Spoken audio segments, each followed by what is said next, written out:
Hello friends, good morning to all of you. मैं राहुल कुमार एक बार फिर से आप सबका स्वागत करता हूं आपके अपने यूट्यूब चैनल एग्जाम नीति बाय राहुल सर में। और आज इस वीडियो में हम लोग हिस्ट्री से रिलेटेड टॉपिक डिस्कस करने वाले हैं। और अगर आपने मेरी हिस्ट्री की एक भी वीडियो नहीं देखी है तो आप जाके प्लेलिस्ट में जाके हिस्ट्री की पहले मेरी इंट्रोडक्शन और हड़प्पा सिविलाइजेशन या इंडस वैली सिविलाइजेशन की वीडियो जरूर देख लीजिएगा। उसके बाद मैंने वैदिक सिविलाइजेशन की बात की थी और उस वैदिक सिविलाइजेशन में आज हम उसका दूसरा पार्ट यानी उत्तर वैदिक सिविलाइजेशन की बात करने जा रहे हैं।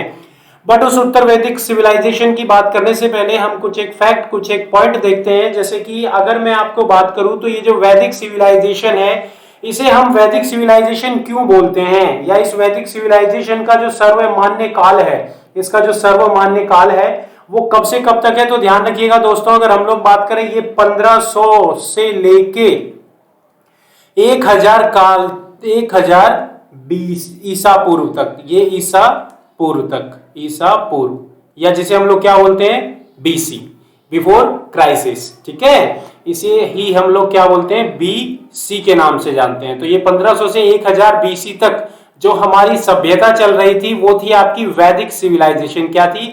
वैदिक सिविलाइजेशन, वैदिक सिविलाइजेशन। और अभी फिलहाल जो हम लोग डिस्कस करेंगे वो है हमारा लेटर वैदिक सिविलाइजेशन। तो अगर आपने मेरी वैदिक सिविलाइजेशन की वीडियो नहीं देखी है तो पहले आप उसे देख लीजिएगा, उसके बाद ही इस उत्तर वैदिक सिविलाइजेशन को देखिएगा, क्योंकि तभी आपको ये वीडियो समझ में आने वाली है। तो अगर हम वैदिक सभ्यता से रिलेटेड कुछ एक फैक्ट अगर मैं आपको बता दूं जो हमने प्रीवियस वीडियो में डिस्कस किया था, तो बेसिकली अगर हम लोग बात करें जो वैदिक सभ्यता है उसकी जो सर्वमान्य काल है अभी मैंने आपको बताया 1500 बीसी से 1000 बीसी तक। और अभी जो हम लोग उत्तर वैदिक सभ्यता पढ़ने वाले हैं इसका जो सर्वमान्य काल है वो क्या है 1000 बीसी से लेके 600 बीसी तक। और अगर हम बात करें इसमें ये जो उत्तर वैदिक सभ्यता है इसमें हम एक वर्ड सुनते हैं आर्य। तो ये जो आर्य है इसका मतलब क्या होता है? इसका अर्थ होता है श्रेष्ठ। इसका अर्थ क्या होता है? श्रेष्ठ। और आर्य कहां से आए हैं? तो ये आपके मिडिल एशियन या मध्य एशिया से आए हुए हैं। और कुछ और इंपॉर्टेंट फैक्ट देखें तो इसको वैदिक सभ्यता क्यों बोलते हैं, क्योंकि इसमें जो आपके 4 वेद हैं और उन चारों वेदों की बात करेंगे हम लोग, तो वो 4 वेद कौन कौन से हैं? 4 वेद हैं आपके ऋग्वेद, यजुर्वेद, अथर्ववेद और सामवेद। इसी वजह से इसे वैदिक सिविलाइजेशन के नाम से जाना जाता है। तो आप प्लीज पहले मेरी वैदिक सिविलाइजेशन की वीडियो को देख लीजिएगा, उसके बाद ही यहाँ पे आप इस उत्तर वैदिक सिविलाइजेशन की वीडियो पे आइएगा। और उत्तर वैदिक सिविलाइजेशन की वीडियो अब बिना किसी देरी के हम लोग स्टार्ट करते हैं। तो इसमें सबसे पहले हम लोग जो डिस्कस करने वाले हैं वो इसके फैक्ट डिस्कस करेंगे। और इसके फैक्ट में अगर हम लोग देखें क्या है इसके फैक्ट, तो सबसे बेसिक फैक्ट अगर हम लोग देखें या इसमें जो इंपॉर्टेंट जो पॉइंट्स रिलेटेड इसमें जो क्वेश्चंस बन सकते हैं, वैसे बेसिकली देखा जाए तो यहाँ पे जब वैदिक सिविलाइजेशन की हम लोग बात करते हैं तो वैदिक सिविलाइजेशन में जो वहां पे सबसे प्रमुख हुआ करता था उसे इंद्रदेव के नाम से जाना जाता था या इंद्र के नाम से जाना जाता था, जिसे या जिसकी पदवी अब बदलकर क्या हो चुकी है? प्रजापति। ये क्वेश्चन पूछा जा चुका है उत्तर वैदिक सभ्यता में, जो सबसे श्रेष्ठ, जो सबसे प्रिय देवता थे वो क्या कौन थे? तो इसमें ये बदलकर क्या हो गया था? प्रजापति के नाम से हो गया था। ओके, तो यहां पे अगर हम लोग बात करेंगे इससे रिलेटेड कुछ फैक्ट देखें लेटर वैदिक सभ्यता से। लेटर वैदिक सभ्यता यानी कि उत्तर वैदिक काल के जो मुख्य स्रोत थे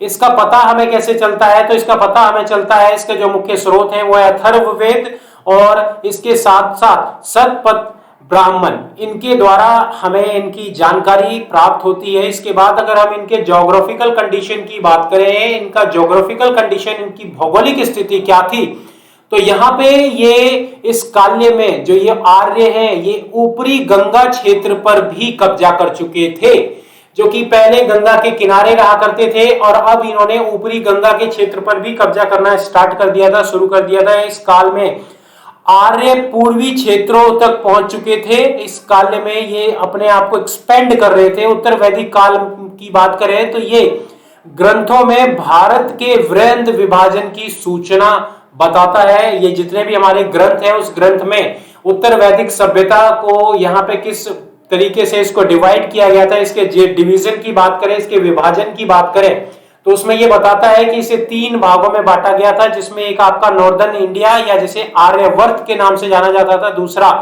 मध्य एशिया या जिसे सेंट्रल इंडियंस के नाम से जाना जाता था, और तीसरा अगर हम बात करें तो दक्षिण पथ, और दक्षिण पथ यानी कि साउदर्न इंडिया के नाम से जाना जाता था, जिसे 3 भागों में इसे विभाजित किया गया था। डिवीजन ऑफ इंडिया, इंडिया को कितने 3 भागों में विभाजित किया गया था, पहला आर्यवर्त, दूसरा मध्य देश और तीसरा आपका दक्षिण पथ।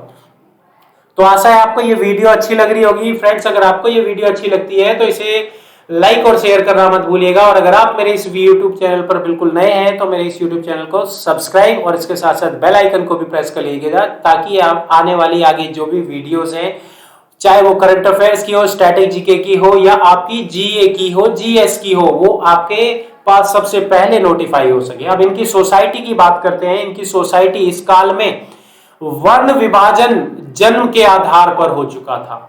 तो इससे पहले जो हम लोग वैदिक सिविलाइजेशन पढ़ रहे थे, इस वैदिक सिविलाइजेशन में ध्यान रखना, यहाँ पे जो वर्ण विभाजन था वो किसके बिहाफ पे था, वो था कर्म के बिहाफ पे।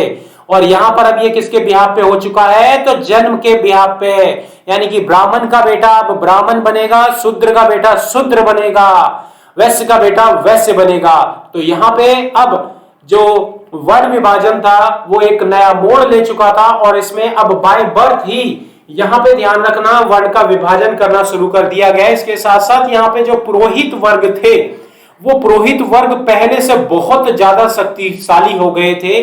पुरोहित वर्ग यहाँ पे बहुत ज्यादा पावरफुल हो गए थे, शक्तिशाली हो चुके थे। शूद्रों की हालत पहले से भी बहुत बदतर होती जा रही थी। यहाँ पे शूद्रों की हालत पहले से भी खराब हो चुकी थी, पहले से भी खराब हो चुकी थी। और अगर हम बात करें जाति एवं गोत्र व्यवस्था की, तो जाति और गोत्र व्यवस्था की भी शुरुआत यहां से की गई है। आपके एग्जाम में क्वेश्चन बनेगा कि जो गोत्र व्यवस्था है इसकी शुरुआत कब से की गई, कौन से काल से की गई, तो आप कहीं पे भी वैदिक सभ्यता आंसर मत दे दीजिएगा, क्योंकि इसका आंसर क्या होगा, इसका आंसर होगा उत्तर वैदिक सभ्यता। उत्तर वैदिक सभ्यता, उत्तर वैदिक सभ्यता। तो ये ध्यान रखना, वैदिक सिविलाइजेशन जवाब मत दे दीजिएगा। तो उत्तर वैदिक सभ्यता, जहां पे पहली बात की वर्ण का विभाजन जो है जन्म के आधार पर शुरू कर दिया गया। दूसरी बात, यहां पर अगर हम बात करें तो जितने भी ये जो जाति प्रथा, गोत्र व्यवस्था, इसकी शुरुआत उत्तर वैदिक सभ्यता से ही की गई है। इसके बाद शूद्र ना तो यहाँ पे वेद पढ़ सकते थे और ना ही ये यज्ञ कर सकते थे। जो शूद्र थे वो ना तो उनके पास वेद पढ़ने के लिए, ध्यान रखना, इनके पास अधिकार थे, और ना ही किसी भी प्रकार से अगर हम लोग बात करें तो ये यज्ञ व्यवस्था कर सकते थे, ना ही ये यज्ञ कर सकते थे। इसके बाद नेक्स्ट हम लोग बात करते हैं इनके पॉलिटिकल सिस्टम की बात करेंगे। तो इनका जो राजनीतिक सिस्टम था, राजतंत्र की बात करें तो राजतंत्र का विकास हो गया था, तथा यहां पर जो राजा का पद था वो क्या हो चुका था, अनुवांशिक हो चुका था, पावरफुल हो चुका था। यहाँ पे राजा अब पहले से ज्यादा पावरफुल, शक्तिशाली हो गया था, क्योंकि अब यहाँ पे राजा का बेटा ही राजा बनेगा।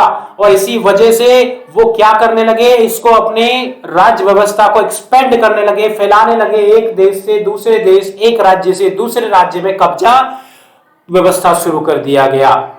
अब यहाँ पे अर्थव्यवस्था की बात करें, इसके इकोनॉमिक सिस्टम की बात करें तो ध्यान रखना, इसका इकोनॉमिक सिस्टम, इनका मेन ऑक्यूपेशन, इनका मेन जो व्यवसाय था वो क्या था, पहला मेन व्यवसाय था इनका एग्रीकल्चर यानी कि कृषि, और दूसरा क्या था, ट्रेड यानी कि व्यापार। इन्होंने लोहे का प्रयोग किया, इन्होंने लोहे का प्रयोग किया। यहाँ पे अगर हम बात करें भूस्वामित्व, लैंड ओनरशिप सभ्यता की भी शुरुआत की गई, यानी कि जमीनों पे मालिकाना हक जताना यहाँ से शुरू कर दिया गया। टैक्स सिस्टम की शुरुआत यहीं से की गई, कर व्यवस्था यहीं से इसकी शुरुआत की गई, कर व्यवस्था की बात भी यहीं से शुरू की गई। और इसमें बताया गया कि जो छठा भाग होगा 1/6 ऑफ प्रोडक्शन, उत्पादन का छठा भाग कर के रूप में देना पड़ेगा, राजा को कर के रूप में देना पड़ेगा। इंडस्ट्री ट्रेड वेयर लिमिटेड, यहाँ पे इंडस्ट्री और व्यापार जो थे वो क्या थे, सीमित थे। अर्ध नगरीकरण की व्यवस्था यहाँ पे हो चुकी थी, परंतु अंत में हमें यहाँ दूसरे नगरीकरण देखने को भी मिलते हैं। ये क्या था आपका अर्ध नगरीकरण, यानी कि urban civilisation, semi urban civilisation हम इसे कह सकते हैं। लेकिन अगर हम बात करें इंडस वैली सिविलाइजेशन की, तो इंडस वैली सिविलाइजेशन में आप देखते हो वहां पे जो सभ्यता थी वो कितनी ज्यादा डेवलप थी, वहां पे नगरीकरण कितनी अच्छे प्रकार से था। इसके बाद अब हम बात करते हैं यहाँ पे इनके रिलीजन, इनके धर्म की। तो यहाँ इनके धर्म से जुड़े जो क्वेश्चंस आपके एग्जाम में बनेंगे, जैसा मैं आपको बता चुका हूं, इसमें ब्रह्मा, विष्णु और महेश, ये जो कॉन्सेप्ट है इसकी शुरुआत कब से की गई, तो ब्रह्मा विष्णु महेश की कॉन्सेप्ट की शुरुआत जो है वो उत्तर वैदिक सभ्यता से की गई। उत्तर वैदिक सभ्यता, जिससे आपके एग्जाम में क्वेश्चन पूछे जाते हैं, तो आप इसे बिल्कुल याद रख लीजिएगा। और ये जो फैक्ट मैं आपको बता रहा हूं इसी से क्वेश्चन बनेंगे आपके एग्जाम में। यहां पे जो इसमें जो सुप्रीम गॉड था इनका, वो क्या था? प्रजापति। मैंने आपको स्टार्टिंग में ही बताया। इससे पहले जो आपका वैदिक सभ्यता था उसमें कौन थे? उसमें थे इंद्र। और इंद्र के बाद अब यहां पे जो इनका जो सबसे पावरफुल या सुप्रीम ऑफ गॉड हो गया था, वो कौन हो गए थे? प्रजापति। और पशु और पुषाण की बात करें तो ये किसके? तो ये शूद्रों के देवता बन चुके थे, शूद्रों के देवता। यहां पे कुछ फेमस जो यज्ञ थे, वो यज्ञ के नाम याद रखना। देव यज्ञ, पितृ यज्ञ, सोम यज्ञ, राशि यज्ञ और अश्वमेघ यज्ञ। आपसे क्वेश्चन बनेगा अश्वमेघ यज्ञ की शुरुआत किस सभ्यता में की गई? तो इसका आंसर क्या होगा? लेटर वैदिक सभ्यता, लेटर वैदिक सिविलाइजेशन या उत्तर वैदिक सभ्यता। उत्तर वैदिक सभ्यता, वैदिक सभ्यता, सभ्यता। तो आई थिंक ये आपके उत्तर वैदिक लेटर पीरियड की बात करें, लेटर वैदिक सिविलाइजेशन की, तो इसमें जो फैक्ट बेस्ड जो क्वेश्चन थे वो मैंने आपको बताया। यहां पे वर्ण विभाजन की व्यवस्था शुरू कर दी गई। और अगर हम बात करें यहाँ पे जो आपके ब्राह्मण कुल थे, ब्राह्मण जो था, इसमें पुरोहित जो थे वो सबसे ज्यादा पावरफुल हो गए। यहाँ पे ब्रह्मा विष्णु महेश कॉन्सेप्ट शुरू किया गया। यहाँ पे अगर हम बात करें तो यज्ञ व्यवस्था शुरू की गई। शूद्रों की हालत पहले से भी बद से बदतर हो गई। इनको यज्ञ करने की व्यवस्था या यज्ञ करने का अधिकार नहीं था, पूजा करने तक का इनको अधिकार नहीं था। अश्वमेध यज्ञ की शुरुआत कब हुई? तो लेटर वैदिक सभ्यता में। तो यहां पे ये जो मैं आपको नोट्स प्रिपेयर्ड, यहाँ पे हिस्ट्री यहाँ पे आपको एजुकेट कर रहा हूं, इसमें पढ़ा रहा हूं, ये अगर आपको ये वीडियो अच्छी लगती है, ये अगर आपको आपके एग्जाम के पॉइंट ऑफ व्यू से इंपॉर्टेंट लगती है, तो इसे अपने फ्रेंड्स, अपने दोस्तों में शेयर करना बिल्कुल भी मत भूलिएगा।